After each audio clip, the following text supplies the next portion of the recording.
आज हम लोग एनसीईआरटी एक्सरसाइज 3.3 का सॉल्यूशन देखने वाले हैं। तो चलिए शुरू करते हैं। पहला क्वेश्चन है, निम्नलिखित अवयवों में से प्रत्येक का परिवर्त ज्ञात कीजिए। परिवर्त मीन्स ट्रांसपोज।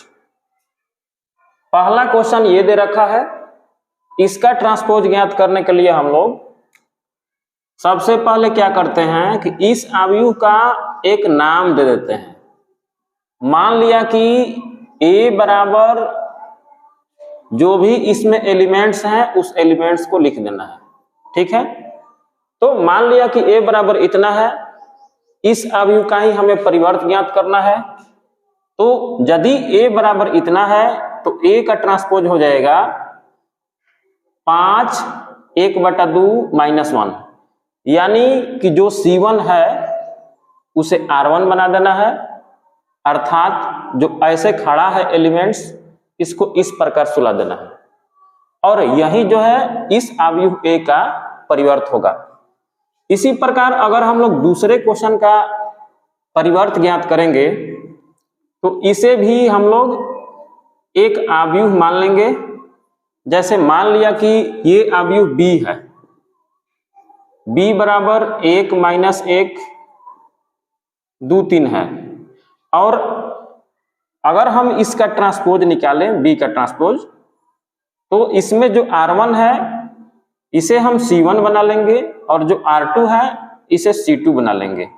यही जो है अवयव B का परिवर्त हो जाएगा। ठीक है, इसी प्रकार अगर क्वेश्चन नंबर 3 को बनाना हो तो इसे भी हम लोग एक अवयव का नाम दे देंगे। मान लिया कि C बराबर -1 5 6 √3 5 6 2 3 -1 है। तो इस अवयव C का हमें क्या करना है, परिवर्त ज्ञात करना है, ट्रांसपोज ज्ञात करना है। तो अगर C बराबर इतना है तो इस C का ट्रांसपोज कितना होगा, तो जो R1 है इसे हम लोग C1 में लिख देंगे और जो R2 है इसे C2 में लिख देंगे, और जो तीसरी पंक्ति है उसे तीसरा स्तंभ में लिख देंगे। यानी कि जो ऐसे है उसे ऐसे रख देना है, जो बीच में ऐसे पड़ा हुआ है इसको ऐसे खड़ा कर देना है, जो यहाँ ऐसे सोया हुआ है इसको ऐसे कर देना है। यही जो है इस अवयव C का ट्रांसपोज हो जाएगा और यही इसका आंसर हो जाएगा। बहुत सिंपल सा क्वेश्चन था। चलिए अब आगे बढ़ते हैं क्वेश्चन नंबर 2 की ओर। दूसरा क्वेश्चन है, यदि A बराबर इतना हो तथा B बराबर इतना हो तो सत्यापित कीजिए कि A प्लस B का ट्रांसपोज इक्वल टू A का ट्रांसपोज प्लस B का ट्रांसपोज। इसी में दूसरा क्वेश्चन है, A माइनस B का ट्रांसपोज बराबर A का ट्रांसपोज माइनस B का ट्रांसपोज। चलिए इस पहले क्वेश्चन को हल करते हैं। ठीक है, तो जो भी यहाँ A दिया हुआ है इस A को हम लोग आसानी से लिख लेंगे। A का वैल्यू है 1 2 3 5 7 9 -2 1 1। अब क्या करते हैं, इस A का ट्रांसपोज भी निकाल कर रख लेते हैं। तो इसका ट्रांसपोज करेंगे तो जो R1 है इसको C1 में लिख लेंगे और जो R2 है इसे C2 में लिख लेंगे और जो R3 है उसे C3 में लिख लेंगे। इसी प्रकार B का जो वैल्यू दिया हुआ है उसे भी लिख लेते हैं 1 2 0 1 3 1, और इसका भी ट्रांसपोज निकाल के यहां रख लेते हैं। जो यहां पहली पंक्ति में बैठा हुआ है इसे हम पहले स्तंभ में लिख देंगे और जो दूसरी पंक्ति में है उसे दूसरे कॉलम में लिख लेंगे। इसी प्रकार जो तीसरा पंक्ति में है उसे तीसरे स्तंभ में लिख देंगे। इस प्रकार A का ट्रांसपोज ये निकल गया, B का ट्रांसपोज ये निकल गया। इस प्रकार ए का ट्रांसपोज ये है और बी का ट्रांसपोज ये है। अब पहला क्वेश्चन में हम क्या करते हैं, एलएचएस ले लेते हैं। एलएचएस में क्या करेंगे, ए प्लस बी का ट्रांसपोज करेंगे।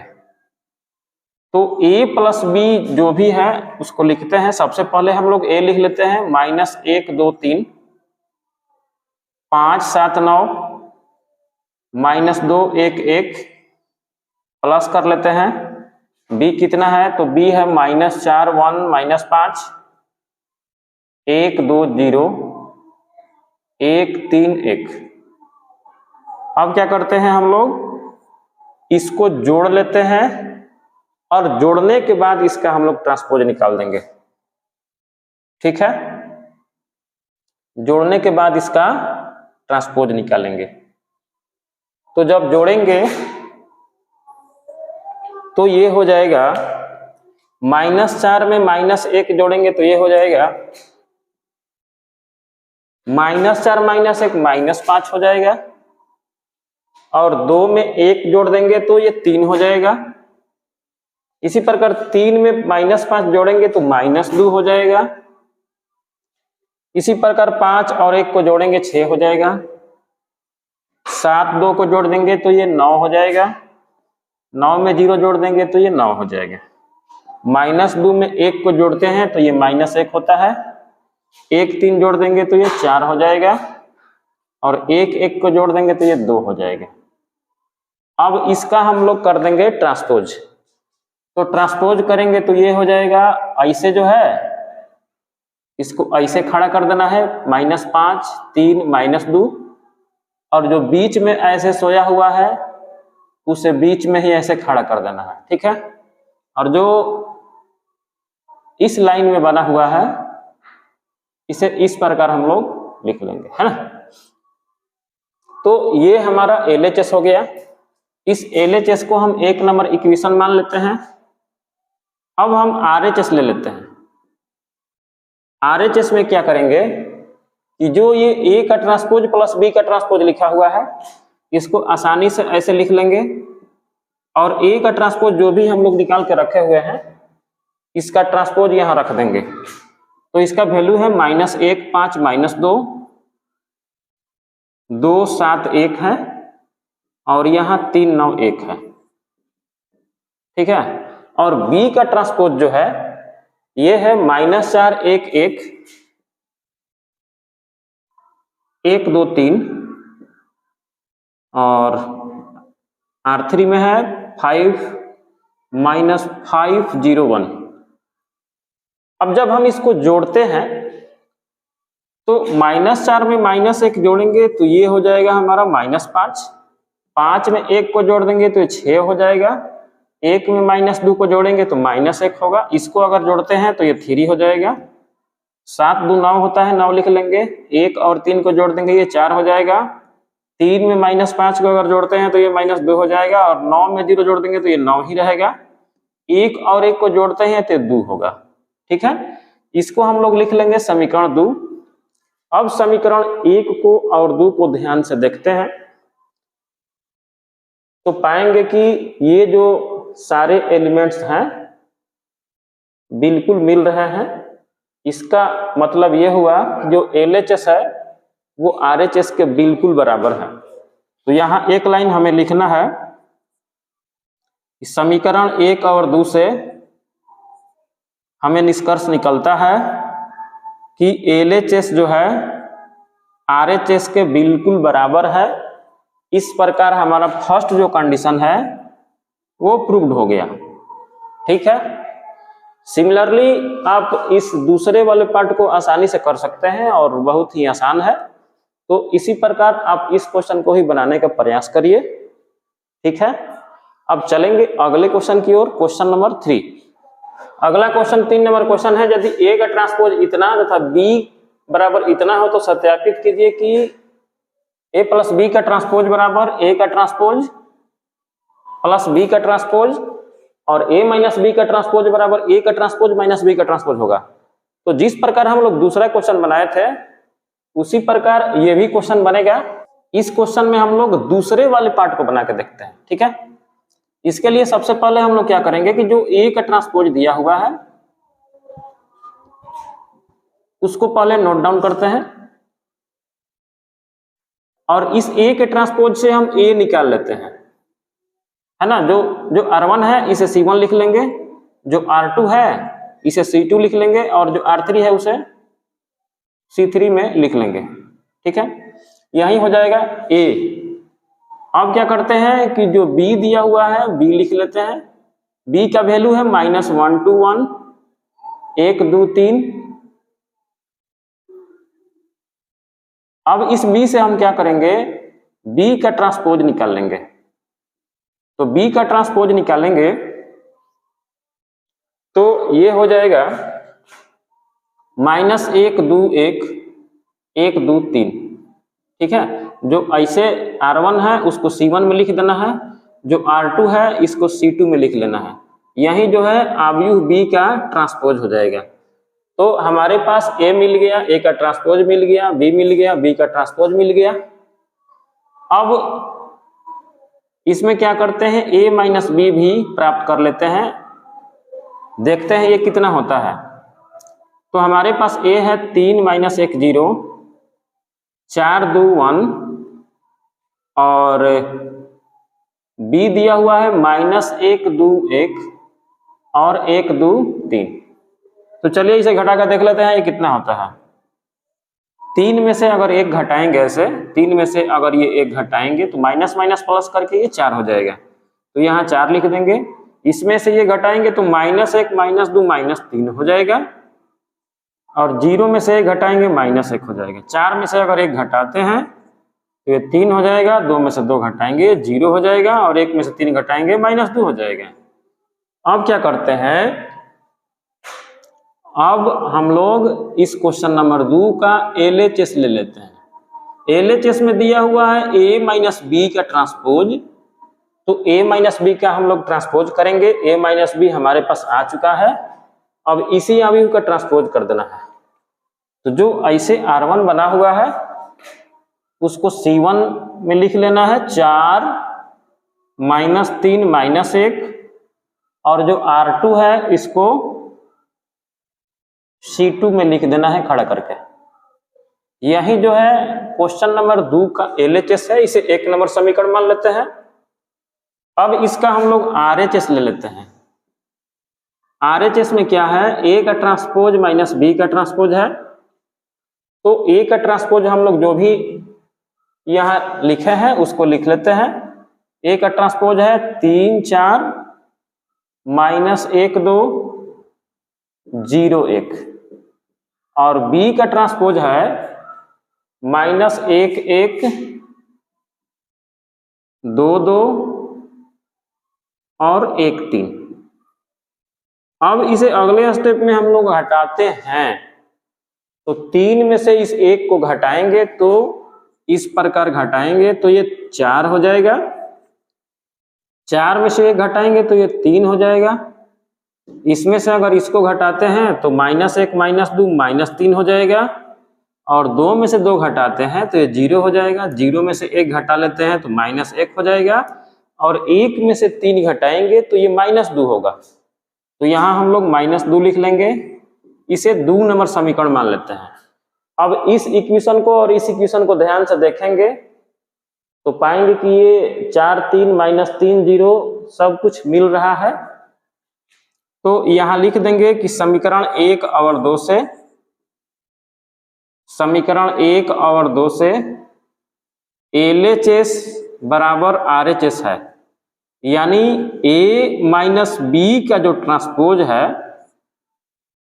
वो A के ट्रांसपोज माइनस B के ट्रांसपोज के बिल्कुल बराबर है। हमें यही सिद्ध करना था, सिद्ध हो चुका है। इसी प्रकार पार्ट 1 का भी प्रूफ कर सकते हैं। जब ये थोड़ा टेढ़ा था तो कर दिए हैं, तो ये आसान वाला आसानी से कर सकते हैं, ठीक है। अब चलेंगे अगले क्वेश्चन की ओर। अगला चलिए अब आगे बढ़ते हैं, देखते हैं क्वेश्चन नंबर 4। क्वेश्चन नंबर 4 है, यदि A का ट्रांसपोज इतना तथा B का ट्रांसपोज इतना है तो a+2b का ट्रांसपोज ज्ञात कीजिए। तो इसे हल करने के लिए हम लोग क्या करने वाले हैं, यहां a का ट्रांसपोज जो दिया है, इस a के ट्रांसपोज से हम लोग a का वैल्यू निकाल लेंगे। तो a के ट्रांसपोज से हम लोग जब a का वैल्यू निकालेंगे तो जो ये r1 दिख रहा है इसको हम लोग c1 बना लेंगे और जो r2 में दिख रहा है उसको c2 में लिख लेंगे। ये हमारा हो जाएगा a। उसके बाद b का जो भी वैल्यू दिया हुआ है उस वैल्यू को हम लोग लिख लेते हैं 1 0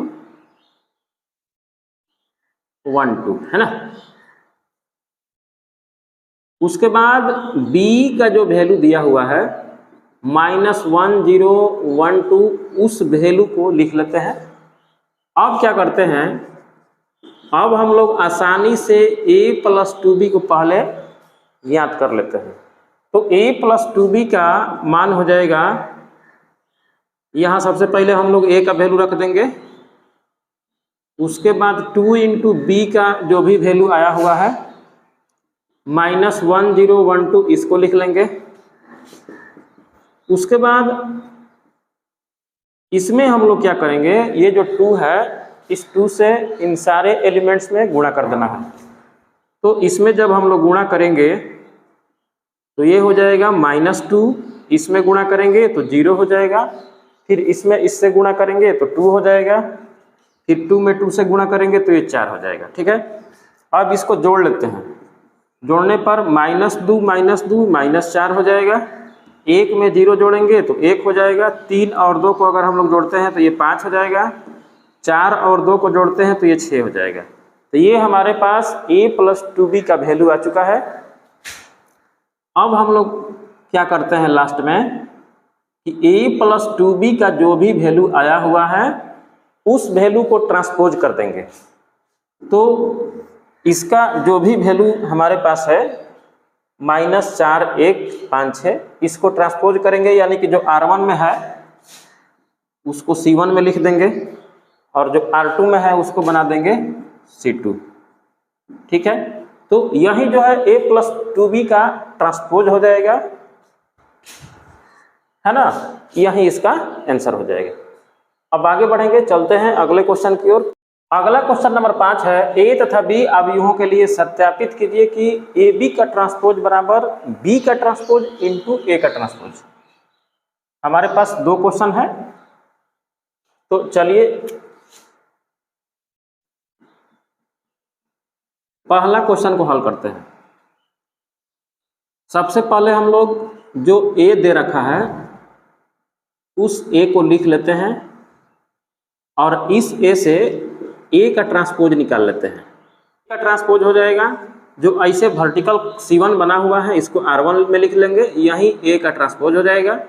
इसी प्रकार अगर b दिया हुआ है, अगर b दिया हुआ है हमारे पास -1 2 1, तो इस b से भी b का ट्रांसपोज लिख लेते हैं, है ना। तो ये ऐसे r1 में दिख रहा है तो इसको ऐसे खड़ा करके c1 में बना लेना है, यही जो है b का ट्रांसपोज हो जाएगा। LHS निकालने से पहले हम लोग a × b प्राप्त कर लेते हैं। उसके लिए हम a का यहाँ वैल्यू रख देंगे 1 -4 3 और b का वैल्यू हमारे पास है -1 2 1, इसे लिख करके गुणा कर लेंगे। इसको उठा के इसके साथ करेंगे तो -1 हो जाएगा, इसको उठा के इसके साथ करेंगे तो 2 हो जाएगा, इसको उठा के इसके साथ करेंगे तो 1 हो जाएगा, इसको उठा के इसके साथ करेंगे तो 4 हो जाएगा, इसको उठा के इसके साथ करेंगे तो -8 हो जाएगा, इसको उठा के इसके साथ करेंगे तो -4 हो जाएगा, इसको उठा के इसके साथ करेंगे तो -3 हो जाएगा, इसको उठा के इसके साथ करेंगे तो 6 हो जाएगा, इसको उठा के इसके साथ करेंगे तो 3 हो जाएगा। तो ये जो है a × b आ चुका है। अब आराम से हम लोग क्या करेंगे, LHS ले लेंगे। LHS में दिया हुआ है a × b का ट्रांसपोज, तो हमारे पास जो भी यहाँ a आया हुआ है उस AB से यहाँ AB का ट्रांसपोज निकाल लेंगे। ठीक है, तो ये जो R1 में दिख रहा है इसको हम लोग ऐसे खड़ा करके C1 में बना के लिख देंगे, तो वही जो है ट्रांसपोज होने लगेगा। अब ये ऐसे है तो इसको ऐसे खड़ा कर लेना है, 4 -8 -4, फिर ऐसे है तो उसको ऐसे खड़ा कर लेना है, -3 6 3, ठीक है। यही हमारा ए बी का ट्रांसपोज हो गया है। इसे हम 1 नंबर इक्वेशन मान लेते हैं। अब हम लेते हैं RHS। RHS में हमारे पास है बी का ट्रांसपोज इंटू ए का ट्रांसपोज, बी का ट्रांसपोज इंटू ए का ट्रांसपोज। तो बी का ट्रांसपोज है, बी का ट्रांसपोज हमारे पास है -1 2 1, इसे आसानी से लिख लेते हैं -1 2 1। और ए का ट्रांसपोज है 1 4 3, 1 4 3।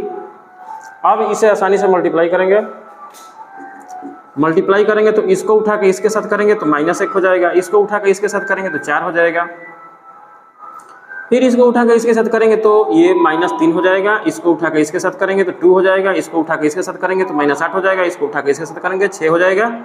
फिर 1 को लेकर बारी बारी से इसमें गुणा करेंगे तो 1 हो जाएगा, ये -4 हो जाएगा, फिर इसको उठा के इसके साथ करेंगे तो 3 हो जाएगा, ठीक है। अगर गुणा नहीं समझ में आए तो गुणा वाला चैप्टर देख सकते हैं। इसे 2 नंबर समीकरण मान लेना है, ठीक है। अब ध्यान से देखा जाए तो ए बी का ट्रांसपोज जो आया हुआ है, क्या बी के ट्रांसपोज इंटू ए के ट्रांसपोज के बराबर है? तो भैया बिल्कुल बिल्कुल सब कुछ मिल रहा है। यानी कि ए बी का ट्रांसपोज जो है बी के ट्रांसपोज इंटू ए के ट्रांसपोज के बिल्कुल बराबर है। तो यहाँ एक लाइन आप लोग को लिख देना है, समीकरण 1 और 2 से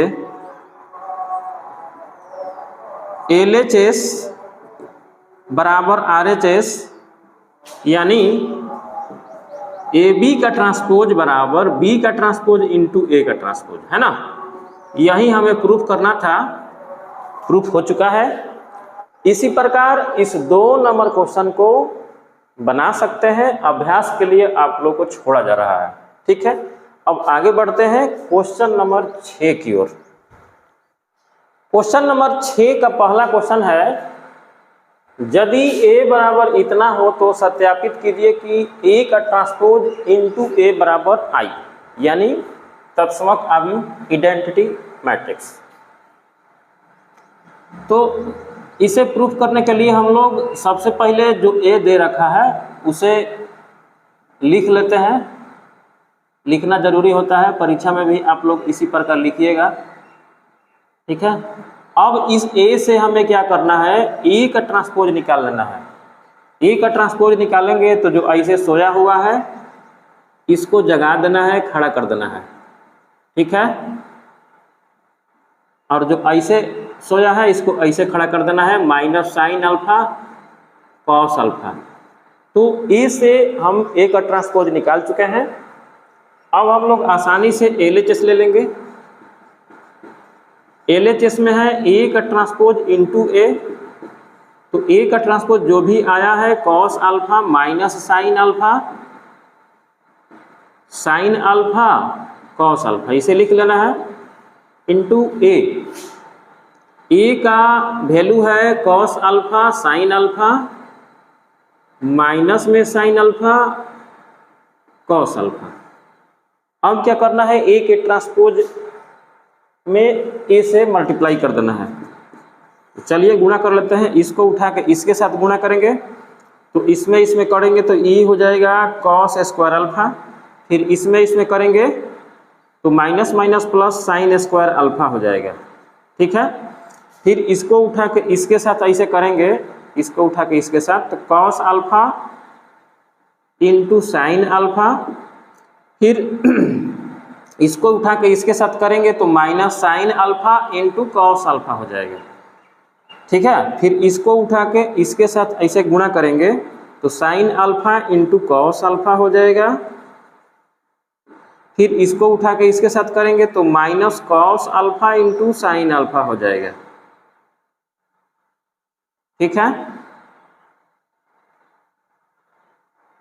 फिर इसको उठा के जब इसके साथ गुणा करेंगे तो sign alpha into sine alpha, ये हो जाएगा साइन स्क्वायर अल्फा। फिर कॉस अल्फा में कॉस अल्फा से गुणा करेंगे तो ये हो जाएगा कॉस स्क्वायर अल्फा, ठीक है। अब cos square alpha plus sine square alpha का फॉर्मूला होता है 1 और ये cos alpha into sine alpha into cos alpha दोनों एक ही है, तो एक प्लस में है एक माइनस में है, इसे कटा देते हैं, कटाने के बाद इसका आंसर 0 हो जाएगा। ये भी sine alpha into cos alpha into sine alpha same ही है, एक प्लस में है एक माइनस में है, इसलिए कट के 0 हो जाएगा और इसका भी वैल्यू 1 हो जाएगा, क्योंकि sine square alpha plus cos square alpha का वैल्यू 1 होता है। ठीक है, तो इसे अगर ध्यान से देखें तो पाएंगे कि ये आई आ गया है, यानी कि तत्समक अभी आ गया है, इसे हम लोग आसानी से आई लिख देंगे और यही हमें लाना था, तो RHS आ चुका है, लास्ट में आप लोग लिख देना है प्रूव्ड। ठीक है, इस प्रकार छठवां का पहला प्रूफ हो गया। जिस प्रकार हम लोग छठवां का पहला क्वेश्चन बनाए उसी प्रकार छठवां का दूसरा ही बन जाएगा, इसलिए आप लोग उसे बना लेना, उसी तरह बन जाएगा। आगे बढ़ेंगे, अब बनाएंगे हम लोग क्वेश्चन नंबर 7। क्वेश्चन नंबर 7 है, सिद्ध कीजिए कि अवयव A बराबर इतना एक सममित अवयव है। इसमें 2 क्वेश्चन है, पहला क्वेश्चन हम लोग बनाते हैं। तो इसे सममित सिद्ध करने के लिए सबसे पहले हम लोग जो A दिया हुआ है उस A को लिख लेते हैं। A हमारे पास है 1 - 1 5 -1 2 1 5 1 3। अब इस A से हम लोग क्या करेंगे, A का ट्रांसपोज ज्ञात करेंगे। ठीक है, A का ट्रांसपोज ज्ञात करने के लिए जो R1 में एलिमेंट्स हैं उसको C1 में लिख लेना है, जो R2 में एलिमेंट्स बैठा हुआ है उसको C2 में लिख लेना है, और जो ऐसे R3 में एलिमेंट्स बैठा हुआ है इसको C3 में लिख देना है, यानी कि जो ऐसे सोया है उसको ऐसे खड़ा कर देना है, जो ऐसे है इसको ऐसे खड़ा कर देना है, जो ऐसे है उसको ऐसे खड़ा कर देना है। यही जो है A का ट्रांसपोज हो जाएगा। तो हमने ट्रांसपोज करा, देखा, ध्यान से देखने में पता चलेगा कि इसके जो एलिमेंट्स हैं इन सारे एलिमेंट्स से बिल्कुल मैच कर रहा है, यानी कि A में जो भी एलिमेंट्स हैं वो A के ट्रांसपोज में भी है। इसका मतलब कि A का ट्रांसपोज जो है बिल्कुल A के बराबर है। तो कोई भी अवयव सममित अवयव तभी होता है जब E का ट्रांसपोज A के बराबर हो। तो यहाँ एक लाइन लिखेंगे कि चूंकि A का ट्रांसपोज A है, अतः A एक सममित अवयव है। A एक सममित अवयव है, यही हमें प्रूफ करना था, प्रूफ हो गया। ठीक है, चलिए आगे बढ़ते हैं। अब देखते हैं क्वेश्चन नंबर 7 का दूसरा। 7 नंबर क्वेश्चन का दूसरा है, सिद्ध कीजिए कि अवयव A बराबर इतना एक विषम सममित अवयव है। तो विषम सममित अवयव सिद्ध करने के लिए सबसे पहले हमारे पास जो भी A दे रखा है उस A को लिख लेते हैं, -1 0 1 1 -1 0। ठीक है, अब हम लोग विषम सममित अवयव दिखाने के लिए इस अवयव A का ट्रांसपोज करते हैं। तो इसका जब ट्रांसपोज करेंगे तो जो R1 में है उसको हम लोग C1 में लिख लेंगे, जो R2 ऐसे दिख रहा है उसको लिख लेना है ऐसे, और जो ऐसे दिख रहा है उसको खड़ा करके ऐसे लिख लेना है। यही जो है अवयव A का ट्रांसपोज हो जाएगा। अब इस A के ट्रांसपोज में हम लोग क्या करते हैं, माइनस कॉमन ले लेते हैं। माइनस जब कॉमन लेंगे तो क्या होगा, ये 0 वाला तो भाई 0 ही रहेगा, और ये -1 में अगर माइनस कॉमन लेंगे तो ये 1 हो जाएगा, और ये प्लस में 1 जो दिख रहा है -1 हो जाएगा। यहाँ ये -1 हो जाएगा, 0 वाला 0 ही रहेगा, और ये -1 1 हो जाएगा। ये -1 1 हो जाएगा, 1 वाला -1 हो जाएगा, और ये 0 हो जाएगा। अगर इस सारे एलिमेंट्स को हम लोग ध्यान से देखें तो पाएंगे कि इस R1 में जितने भी एलिमेंट्स हैं सब मिल रहे हैं, R2 में भी जितने भी एलिमेंट्स हैं सब इस एलिमेंट से मिल रहे हैं, R3 में जितने भी एलिमेंट्स हैं इसके सारे एलिमेंट्स मिल रहे हैं। इसका मतलब कि ये जो है बिल्कुल A के बराबर है, यानी कि यहाँ माइनस में तो है लेकिन A ही है। तो यहाँ लास्ट में हम लोग लिख देंगे कि भाई हमने A का ट्रांसपोज निकाला और माइनस ए आ गया, ठीक है। तो अगर किसी भी अवयव का हम लोग ट्रांसपोज निकालते हैं और वो माइनस में आ जाता है तो हम लोग कह सकते हैं कि ए एक विषम सममित अवयव है, विषम सममित अवयव है, ठीक है। यही हमें प्रूफ करना था, प्रूफ हो चुका है। अब आगे बढ़ेंगे।